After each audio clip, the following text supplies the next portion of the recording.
దేవుని యొక్క మహాకృపను బట్టి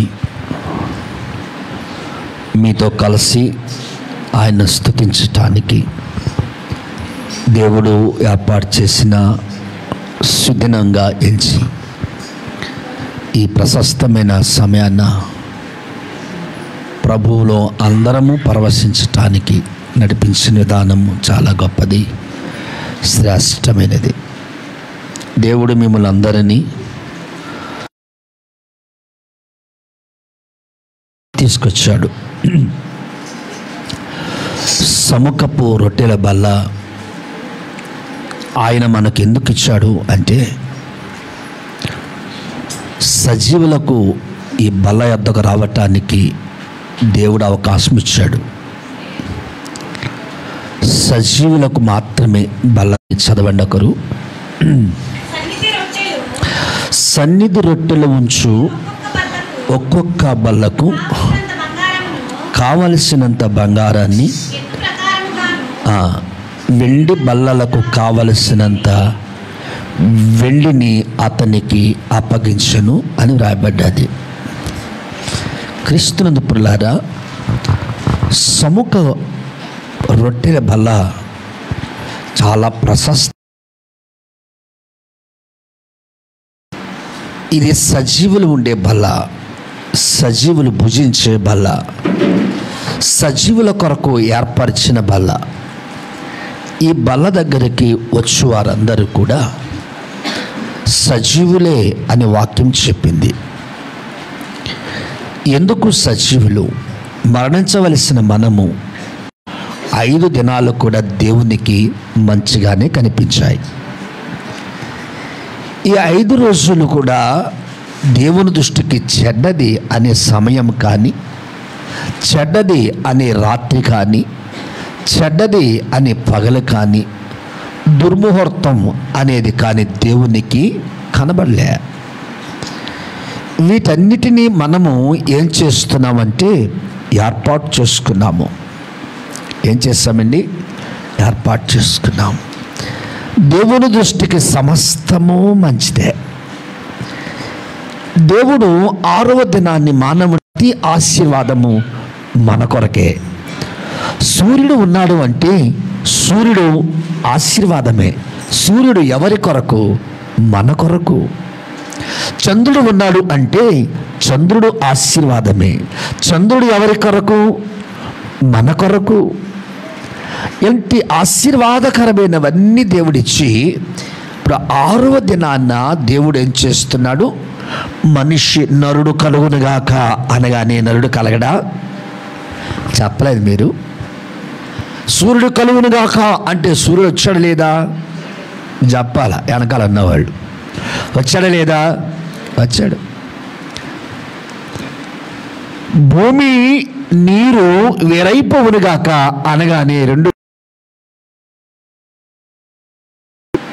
ఇప్పుడు నరుడు కలుగునుగాక అనగా నరుడు ఉంటాడా ఉండడా? ఎదురుకుండా చెప్పాలా? ఉంటాడు. ఎస్, 100%. కానీ దేవుడు 6వ దినాన్ని నరుడను అలా చేయలేదు. మరి ఎలా చేశాడు? నేల నుండి మట్టిని తీసి ఆ సిలువను మోసుకుంటూ యెరూషలేములో నడుస్తున్నప్పుడు ఆయన చెమట నేలపై కారెను అని వ్రాయబడ్డది. ఆయన రక్తము చిందిస్తే కారింది, చెమట మాత్రం చిందించలేదు. శ్రమతో, కష్టముతో ఆ చెమటను కార్చినట్లు చూస్తున్నాము. ఆయన కార్చిన చెమట సజీవమైనది. ఆయన కార్చిన చెమటలో జీవముంది. ఆ జీవముతో మట్టి బొమ్మను చేసిన తరువాత ఈ మట్టి బొమ్మను నావలి ఉండాలని కోరుకున్నాడు. దేవుని స్తోత్రం. మీరు కూడా చెప్పండి, దేంతో చేశాడు? మట్టితో చేశాడు. ఎందుకని మట్టితో చేయాలంటే మట్టి చాలా విలువైనదండి. ఆయన చేసిన పంచభూతములలో ఏది విలువైనదంటే మట్టి విలువైనది. మట్టి చాలా విలువైనది. మట్టి బంగారములు ఉన్నది, మట్టిలో వజ్రాలు ఉన్నవి, మట్టిలో సహజ వాయువులు ఉన్నవి, మట్టిలో గ్యాస్ ఉంది, మట్టిలో బొగ్గు ఉంది, మట్టిలో ఇంధనాలు ఉన్నాయి, మట్టిలో అబ్రహము ఉంది, మట్టిలో శేషము ఉన్నది, మట్టిలో ఎన్నో విలువైనవి వాయువులు ఉన్నాయి. ఎంత విలువైన మట్టితో దేవుడు నరులను చేశాడు. దేవునికి స్తోత్రం. You are not only common, you are the mostly valuable person. You are mostly valuable person in the congregation. Why not thinking to simplicity? నువ్వు ఏదో తేలికపాటు. నిన్న పాద్రమ్మ నాకు వాక్యం చెప్పింది, విన్నదే చెప్పింది. అది మీకు ఒకసారి కొంచెం తిరగేసి చెప్తాను. ఇశ్రాయేలీలు పాపము చేస్తే, ఇశ్రాయేలీలు దోషము చేస్తే, ఇశ్రాయేలీలు అపరాధములు చేస్తే దేవుడు వారిని శిక్షించాడా, క్షమించాడా? అర్థం కాలేదా? అమ్మా, శిక్షించలేదా? మరి 40 రోజుల ప్రయాణాన్ని 40 సంవత్సరాలు చేశారు, శిక్ష కాదు అది? చెప్పండి. ఆ ప్రయాణంలో ఆకలిగా ఉంటే ఆహారం ఇవ్వలేదు, మన్నా ఇచ్చి. ఆ ప్రయాణంలో దాహముతో ఉంటే నీకు నీ బండను చీల్చి నీళ్ళు ఇవ్వలేదా? ఇప్పుడు ఆయన శిక్షించాడా, క్షమించాడా? నీరసం వచ్చేస్తుంది మీ జవాబుకి. చెప్పు నేను. Very good. రమేష్ చెప్తున్నాడు, శిక్ష ఉంది, క్షమాపణ ఉంది. ఏ గొడవ లేదు, ఎన్ని చెప్పేది చూపోద్ది. లైస్ క్షమిస్తూనే ఉంటాను. ఎందుకో తెలుసా? నా కుమార్తె, నేను ప్రేమించిన కుమార్తె, నేను హత్తుకున్న కుమార్తె, నా భుజాల మీద మోసిన కుమార్తె. నేను ఎలా శిక్షించగలను? శిక్షించే మనస్సు నాకు లేదు, శిక్షించే హృదయం నాకు లేదు, శిక్షించడానికి నాది కఠినమైన మనస్సు కాదు, శిక్షించడానికి నాది దుర్భరమైన హృదయం కాదు, నేను చీకటిలో ఉన్నవాడిని కాదు, నేను బండ వంటిలో. వాళ్ళ అమ్మ నాన్న ఉన్నప్పుడు ఎన్ని ముద్దు పెట్టేస్తుందో, వాళ్ళ అమ్మ నాన్న లేకపోతే అంటది. దేవుని పిల్లారా, ఇలాంటి విశ్వాసము దేవుడు మన పట్ల చూపించటం లేదు. మన పట్ల ఏమి చూపిస్తున్నాడు అంటే పిల్లరా, ప్రేమ. ఏం చూపించాడండి? గాడ్ లవ్ యూ, దేవుడిని ప్రేమిస్తున్నాడు. గాడ్ లవ్స్ యూ, దేవుడిని ఇంకా ప్రేమిస్తూనే ఉన్నాడు. నాట్ ఫర్ సెకండ్ అని విడిచిపెట్టేవాడు కాదు, నాట్ ఫర్ సెకండ్ అని మర్చిపోయేవాడు కాదు. మరి ఎవరో ఆయన నిన్ను ప్రేమించేవాడు. నిన్ను ప్రేమించేవాడు ఏం చేశాడు తెలుసా? ఈ సృష్టి అంతటిని ఇచ్చేశాడు. ఏమేశాడండి? ఈ సృష్టి అంతటిని ఇచ్చేశాడు దేవుడు, పరమ తండ్రి. అయినా ఆయనకు తృప్తి లేదు. జాగ్రత్త. ఉన్నామంట, పాపముల చేతను అపరాధముల చేతను చచ్చిన వారమైనాము. ఇప్పుడు చెప్పండి, మనం సజీవులమా మృతులమా? ఎలా సజీవురాలు నువ్వు? పాపముల చేతను అపరాధముల చేతను చచ్చిన స్వభావము నీకు. మరి ఎవరివి నీవు? పాపముల చేతను నా దేవుడు ఇంకా ప్రేమిస్తున్నాడు. నువ్వు చనిపోతే, నువ్వు మృతురాలు అయితే, నువ్వు సజీవుడు కాకపోతే, నువ్వు మరణములకు పాత్రుడైతే, మరణములకు వెళ్ళబోయే పాపములు చేసిన వాడు తండ్రి తన కుమారుని చంపేశాడు. చప్పకూడదు, దేవుని స్తోత్రం చెప్పండి. ఎందుకు తన కుమారుని బలి చేశాడు? ఎందుకమ్మా? మనల్ని బ్రతికించటానికి.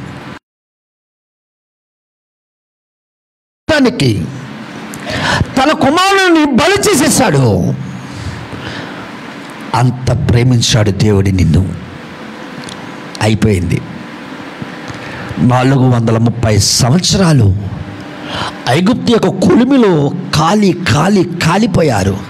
శ్రమతో, కష్టముతో, కూలితో కాలిపోయారు. దేవునికే మొరపెట్టుకున్నారు విడుదల కావాలని.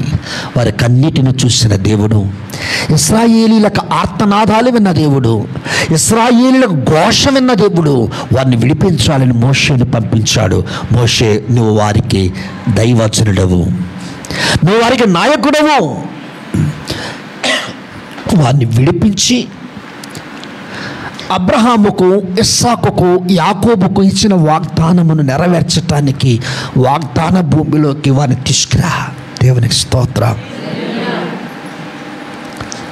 విడుదల పొందిన తరువాత, ఐగుప్తులో నుంచి బయటకు వచ్చిన తరువాత మరలా వాళ్ళు ఎలా ఉన్నారు తెలుసా? పాపముల చేతను అపరాధముల చేతను ఎలా ఉన్నారని? చచ్చిన వారై ఉన్నారు. విడుదల పొందిన తరువాత మరల వెనక్కి తిరిగారు. విడుదల పొందిన తర్వాత ఐగుప్తు సాంప్రదాయాన్ని కోరుకున్నారు.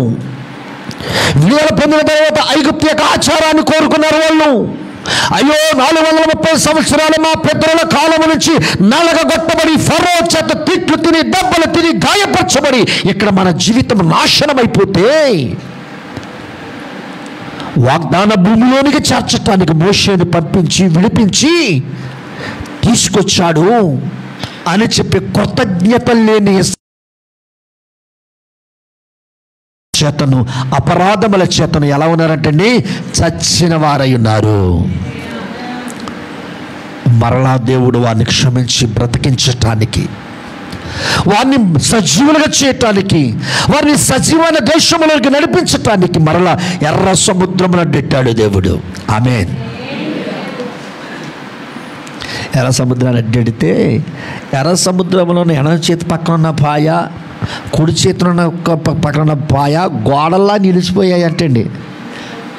కుడి ప్రక్కన ఉన్నది ఎడమవైపుకి కానీ, ఎడమవైపు ఉన్నది కుడివైపు కానీ కలిసిపోకుండా జలరాశి ఏమైపోయిందంట? గోడలా నిలిచిపోయిందంట. ఇశ్రాయేలీలను దేవుడు ఎంత ప్రేమించాడో చూడండి. వెళ్ళిపోండి ఆయన, ఇంక చూడకండి, వెనక్కి చూడకండి, వెళ్ళిపోండి అంటే ఇశ్రాయేలీలకు 6 లక్షల కాళ్ళ భమము వెనుకకు తిరగకుండా ఒడ్డుకు వెళ్ళిపోయారు. ఎక్కడికి వెళ్ళిపోయారమ్మా? ఒడ్డుకు చేరుకున్నారు. ఇప్పుడు వెనక్కి తిరిగారు. ఎక్కడ? ఒడ్డుకు చేరుకున్నాక వెనక్కి తిరిగితే మరలా ఏమైతుంది? వాళ్ళకి భయం. అయ్యి బాబోయ్, ఇలా విడిచిపెట్టరు, మనల్ని చంపేస్తారు. కానీ జలరాశులు 2 ఏమైపోయాయి? కలిసిపోయాయి. అంత ప్రేమించాడు నిన్ను, మనలను అంత ప్రేమించాడు ఆయన. ప్రియులారా, అంత ప్రేమించాడు నిన్ను. ఇంకా ఎంత ప్రేమించాడో చెప్పాను. తన ఏకైక కుమారుణ్ణి చచ్చిన వలె ఉన్నటువంటి నిన్ను నన్ను బ్రతికించటానికి శిలువలో రక్తము కార్చి ప్రాణం పెట్టి సమాధి చేయబడ్డాడు. తిరిగి లేచాడు. ఎందుకు తిరిగి లేవవలసి వచ్చిందో తెలుసా? చచ్చిన వారి వలె ఉన్న మనలను బ్రతికించటానికి ఆయన పునరుత్థానుడయ్యాడు. అట్ ద సేమ్ టైం ఇశ్రాయేలీలు 430 సంవత్సరాలు నలిగిపోతున్న వారిని విడిపించి ఎర్ర సముద్రమును దాటింపచేసి మన్నాను కురిపింపచేసి దేవుని మాటను తీసుకొచ్చి తన ప్రజలైన ఇశ్రాయేలు వారికి చెబుతాడు. దైవజనుడిగా అభిషేకించబడటానికి దైవజనుడైన మోషే దేవునితో కొండ మీద 40 దివారాత్రులు అక్కడ ట్రైనింగ్ అయ్యాడు, తర్ఫీదు పొందాడు. ధర్మశాస్త్రం అంటే ఏమిటో, ఆజ్ఞ అంటే ఏమిటో, కట్టడలు అంటే ఏమిటో, నియమాలంటే ఏమిటో వీటన్నిటిని గురించి చెప్పి జ్ఞానవంతుణ్ణి చేసి పంపాడు. ఇశ్రాయేలీయులను దేవుడు దేనితో పోల్చాడు తెలుసా? గొర్రెతో పోల్చాడు. దేనితో పోల్చాడండి? గొర్రెతో పోల్చాడు. గొర్రెకు లక్షణాలు ఏంటో తెలుసా? అమాయకమైంది. ఏమంటారు? అప్పుడప్పుడు మా అమ్మాయిని అంటే ఇది ఒట్టి తెంగరది అంటాం. అమాయక అంటే అర్థం అది తెంగరాళ్ళు. అమాయకులు అంటే అర్థం ఏంటమ్మా? ప్రతి తల్లి తండ్రికి బిడ్డలో తెంగరోళ్ళే. అర్థమైందా? నువ్వేం తెంగరే? సర్వం తెంగరే. దేవుని స్తోత్రం చెప్పండి. హల్లెలూయా, హల్లెలూయా. ఎవరంటే వీళ్ళు? తెంగరాళ్ళు. రత్న గారు, మీరు తెంగరాళ్ళ గడుచుళ్ళ? చాలా గడుచుతారు. నువ్వు శనివారం తలుపేసేదా? శనివారం ఏమవుతుంది? తలుపు ఎదుగో ప్రార్థనకు అయ్యగారు పిలిచేస్తారు, మళ్ళీ ప్రార్థనకి వెళ్ళబోదు కుదరదు. తలుపు వేయబడినది, జాగ్రత్త. నిన్ను రక్షించటానికి ఆయన చనిపోయాడన్న సంగతి మర్చిపోకు. నిన్ను లేవనెత్తడానికి ఆయన చనిపోయాడని మర్చిపోవద్దు. నిన్ను సజీవురాలుగా చేయటానికి ఆయన చనిపోయాడని నువ్వు మర్చిపోవద్దు. నిన్ను బల్ల దగ్గరకు తీసుకురావటానికి ఆయన చనిపోయాడన్న సంగతి మర్చిపోవద్దు. మోషేను మాత్రం దేవుడు క్షమించలేదు. మోషేను దేవుడు క్షమించలేదు, శిక్షించాడు. తన ప్రజలు మాత్రము దేవుడు క్షమించాడు. దేవునికి స్తోత్రం. ప్రజల్ని క్షమించి బల్ల దగ్గర తీసుకొచ్చాడు. ఎక్కడ తీసుకొచ్చాడమ్మా? బల్ల దగ్గర తీసుకొచ్చాడు. వాక్యం చదువుదాం చూడండి. నిర్గమాకాండము 23వ అధ్యాయము, నిర్గమాకాండము 23వ అధ్యాయము రాయబడిన మాట ఒకటి జ్ఞాపకం చేసుకుందాము. 25వ అధ్యాయము, క్షమించండి, 25వ అధ్యాయము 23వ వచనము.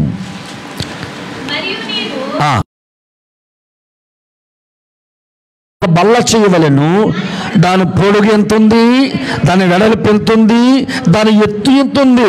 బల్ల చేసిన తర్వాత దానిని మేలిమి బంగారు రేకుతో పొదిగించాలి. ఆమె చెప్పండి. బల్ల ఏ కర్రతో చేయాలి చెప్పాడు. ఏ కర్రతోటి? అమ్మా, తుమ్మ కర్రతో చేయాలి. దేవునికి స్తోత్రం. హల్లెలూయా. ఏ కర్రతో చేయాలట? తుమ్మ కర్రతో చేయాలి. నువ్వు టేకు గుమ్మం చేయించుకున్నావు అనుకో, మనకి మన దృష్టి ఇల్లు కట్టుకుంటే ఏ చక్కమే పడద్దే? బలమున్నా బలం లేకపోయినా ఏమనుకుంటాము? ఏమైనా సరే టేకులు ఎట్టేయాలనుకుంటాం. పోనీ టేకు పెట్టలేని పరిస్థితిలో ఉంటే మెయిన్ డోర్ అయినా మెయిన్ గుమ్మమైనా దేంతో పెడతామా? ఇప్పుడు ఈ భార్య భర్తలు ఇద్దరు ఉన్నారు, నాని సత్యవతి అని. వీళ్ళిద్దరిలో ఎవరు తెలివైన వాళ్ళు? ఓకే, పుష్ప ఓటు నానికి వేసింది. మీరు సత్యవతి. మా అత్తమ్మ చెప్పిన దానికి తిరిగలేదు కదా దానికి. సత్యవతే తెలివైందా? దేవుని పిల్లారా, కానీ ఇక్కడ కర్రతో ఒక బల్ల చేయటానికి దేవుడు నీ జ్ఞానము కుదరదని చెప్పి ఆయన పూర్ణ ఆత్మను అనుగ్రహించాడు. బల్ల చేసేవాడికి. ఎవరికమ్మా? ఎవడా వాడు? ఆ బల్ల చేసేవాడా? చూద్దాం చూడండి.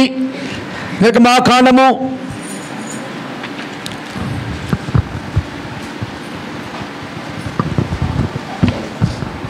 31వ అధ్యాయము 1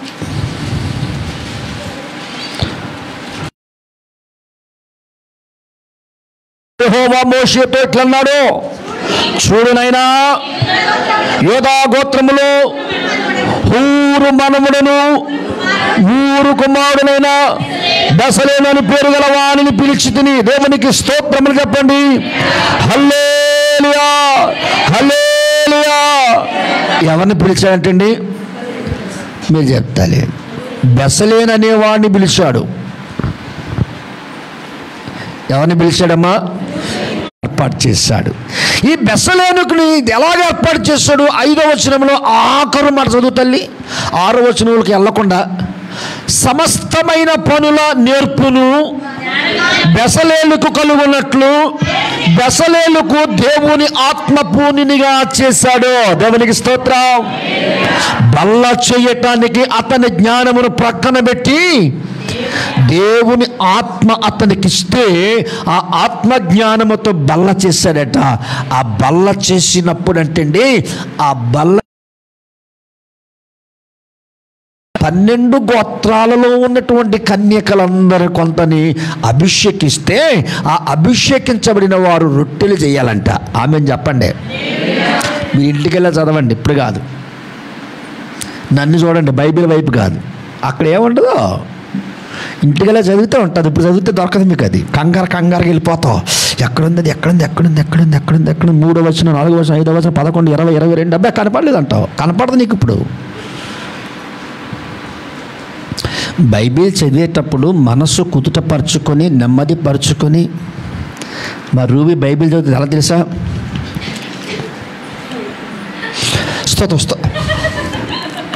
ప్రార్థన అయిపోతుంది, బైబిల్ చదువుతూ అయిపోతుంది. దేవునికి స్తోత్రం చెప్పండి. హల్లెలూయా. అంతా చేతి కడుక్కోమంటే ట్యాప్ ఇప్పి హల్లెలూయా హల్లెలూయా. బల్ల చేసిన వాడు దేవుని ఆత్మపూర్ణులై ఉన్నాడట పిల్లారా. దేవుని ఆత్మపూర్ణుడు బెసలేను. దేవుడు చెప్పిన సంగతులను బట్టి, దేవుడు చెప్పిన కొలతలను బట్టి, దేవుడు చెప్పిన ఆజ్ఞలను బట్టి బల్ల చేశాడు. ఆ బల్ల మీదకి 12 రొట్టెలు తీసుకురావాలి. ఆ 12 రొట్టెలు తీసుకురావటానికి ఇశ్రాయేలు కన్యకలను దేవుడు అభిషేకించమన్నాడట. గోధుమలు ఉన్నాయి. ఈ కన్యకలు అన్న వారు అందరూ కూడా తలస్నానం చేసి తల తుడుచుకొనకుండా, తల తుడకూడదు, వింటున్నారా? తలని ఎండ కావాలని ఉపవాసం చేసేవారంట. ఎందుకని? అమ్మా అయ్యి బాబా అంత ఎందుకంటే పూర్వకాలంలో స్త్రీలకు ఉన్న తలలు చాలా పెద్దవి. ఇప్పుడు మాత్రం కొవ్వులు వచ్చి అంత ఉడద్దే. పూర్వకాలం స్త్రీలు తలలో చాలా పెద్దవి. అందుకని ఎండ కోసం చూసి, ఎండ వచ్చినప్పుడు 2 రోజుల ముందు ఎందుకు కొట్టుకోరు తెలుసా? రేపైనా ఎల్లుండైనా ఎండ వస్తుందని చెప్పి కొట్టుకుని అప్పుడు తలస్నానం చేసేవారట. తలస్నానం చేసి మరలు ఏం చేసేవారు? ఎండలో కూర్చుని తల ఆరబెట్టుకునేవారు. దేవునికి స్తోత్రం. కన్యకలను సిద్ధము చేసి తలస్నానం చేసి వేరు దుస్తులు ధరించుకొని తలను తుడవకుండా, బట్టకు తుడవకుండా వారు ఎక్కడికి వెళ్ళాలో తెలుసా? కళ్ళములోనికి వెళ్ళాలి. ఎక్కడికి వెళ్ళాలి? కళ్ళంలోకి వెళ్ళి గోధుమలను ప్రోగు చేసి, గోధుమలను బాగు చేసి, గోధుమ వాటిని దంచి, పిండి వచ్చేలాగా దంచి వాటిని తడిపి ఏం చేయాలంటే, తడపడానికి మళ్ళీ ట్యాప్ కింద నీరు పనిచేయదు, తడపడానికి బావిలో నీరు పనిచేయదు, దాన్ని ముద్ద చేయటానికి గంగాళం ఉంటుంది. ఆ గంగాళములో నీరు వాడాలి. ఏ నీరు పడితే ఆ నీరు పెట్టకూడదు. గొర్రెకి జబ్బు చేసి చచ్చిపోతుంది. మీరు చెప్పాను కదా గొర్రెకి ఏ రోగం వస్తుందన్ను. అమ్మా తెలుగులో చెప్పండి అమ్మా. అబ్బా ఏ రోగం వస్తుంది? రొంప గిటది. తెల్లారుజామున ఏమవుతుందమ్మా? ఎప్పుడు? తెల్లారుజామున తుమ్ములు పక్కన మాట్లాడినా తుమ్మనా? దేవునికి స్తోత్రం చెప్పండి అమ్మా. హల్లెలూయా. క్రీస్తు పిల్లారా, రంప బట్టి ఆ దాని యొక్క నాసికా రంధ్రములలో పురుగులు పట్టి దాని పురుగులోకి వెళ్ళిపోయి గొర్రె చచ్చిపోతుంది. దాన్నే మెదడువాపు అంటారు, క్యాన్సర్ అంటారు, ఇంకోటి అంటారు పిల్లారా. అందువలన దానికి రంప పట్టకుండా, దాని యొక్క పురుగులు పట్టకుండా గంగాళములోని నీళ్లు తీసుకుని వెళ్ళి పరిశుద్ధ మందిరములో బల్ల మీద ఉన్నటువంటి గంగాళము యొక్క నీళ్లు తీసుకువెళ్ళి దాన్ని ముద్ద చేసి బాగా పిసికి, జిగురు వచ్చే వరకు పిసికి పొయ్యి వెలిగించాలి. ఏం వెలిగించాలి? పొయ్యి వెలిగించాలి. ఎలాంటి పొయ్యి వెలిగించాలి పిల్లారా? ఎప్పుడు ఎన్నెలను తీసుకువచ్చి ఏ నరుడు కూడా ఆ చెట్టు మీద చెయ్య వేయకుండా, ఆ చెట్టు నూతనమైన చెట్టును ఏర్పరచుకొని దాని యొక్క కట్టెలు తీసుకువచ్చి, ఆ కట్టెలు తీసుకువచ్చి ముట్టించాలి. దేవుని యొక్క ప్రశస్తమైన మందిరములో అచ్చ ఒలీవల నూనెతో వెలుగుతున్నటువంటి ప్రదీపముతో వెలిగించాలి. నాకు మనసు ఉత్తేజమైపోయింది మాట చదవగానే. వాళ్ళ పని ఎంత మనం చూసారా? దేవుని మందిరములో ఒలీవల తైలముతో వెలుగుతున్నటువంటి చెప్పాలి, ఒలీవల తైలముతో వెలుగుతున్నటువంటి ప్రమిద దగ్గరకు వచ్చి ఆ కట్టెను ముట్టించి పొయ్యి వెలిగించాలి. దాని పైన పేనము పెట్టి ముద్ద తీసుకొచ్చి దాన్ని ఏం చేయాలి తెలుసా? అదమాలి. ముద్ద తీసుకొచ్చి తోమతం కాదు, మనకు తోముతూ అలవాటు, తోమకూడదు. చక్కతోటి ఏం చేయాలి? దాన్ని ముద్ద తీసుకొచ్చి ప్రణం మీద పెట్టి ఏం చేయాలంటే వాళ్ళు అద్దాలి. రొట్టె అగునట్లుగా అద్దాలి. అలాగున 12 రొట్టెలు చేయవలెను. హల్లెలూయా. క్రీస్తునందు ప్రియులారా,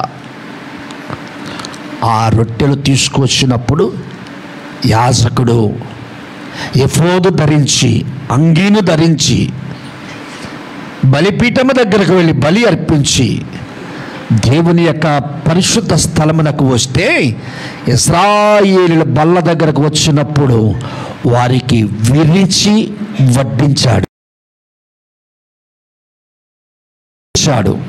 ఆకాశము వైపుకు కన్నులెత్తి దేవునికి కృతజ్ఞతాస్తుతులు చెల్లించి విరిచి